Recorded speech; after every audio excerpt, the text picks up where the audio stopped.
Hello කියන්න මොකද phone එක ආන්සර් කරේ නැත්තේ ආ? තමයි.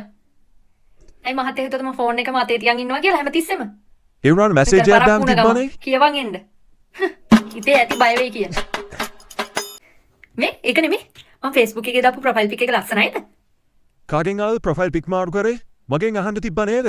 ආ? කියන්න. කාගෙන් අහලාද දාන්න කියන්නේ? ඇයි මම කාගෙන් අහලාද මගේ ප්‍රොෆයිල් එකේ ෆොටෝස් මම දාන්න ඕනේ? ආ? ඔයත් කෙල්ලේ ප්‍රොෆයිල් පික් එකක් මාරු කරන්න බෑ. ගිහිල්ලා ලස්සනයි ලයික් කරනවා කමෙන්ට්ස් කරනවා. මම ඒවා දකිනවා හරිද? දැක්කේ නෑ වගේ හිටියට. මං අහන්නේ නෑ නේවා. මේ ඊයේ පාන්දර 2:00 විතර ඇහැරලා හිටියේ. ඔන්ලයින් හිටියා දැක්කම මම. ඇයි හිටියේ? පාන්දර 2:00 මං ඔන්ලයින් ඉන්නවා කියලා මහත්තයා දන්නේ කොහමද? කියනවා. පාන්දර 2:00 මොකද කරේ? 2:00 හැරලා මොනවද කරේ කියන්නකෝ. මම වොෂ්රූම් යන්න. හොඳයි ඉතින් කියන්න මොකද කරේ කියලා. හරිද? අපින් කරන්නත් යන්න තියෙනවානේ. එනවාද යන්න? මම ෂෝට් වී ටී-ෂර්ට් එකයි දාගෙන ඉන්නම්කෝ. හරිද? ෂෝට් අඳින්න ඒව නම් යනවා මාත් එක්ක එන්න එපා.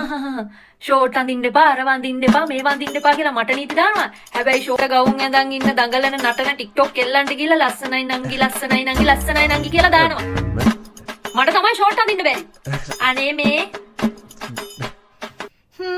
ඉතින් අපි කවද්ද ආයේ හම්බෙන්නේ? අපි දෙන්නේ love you love you baba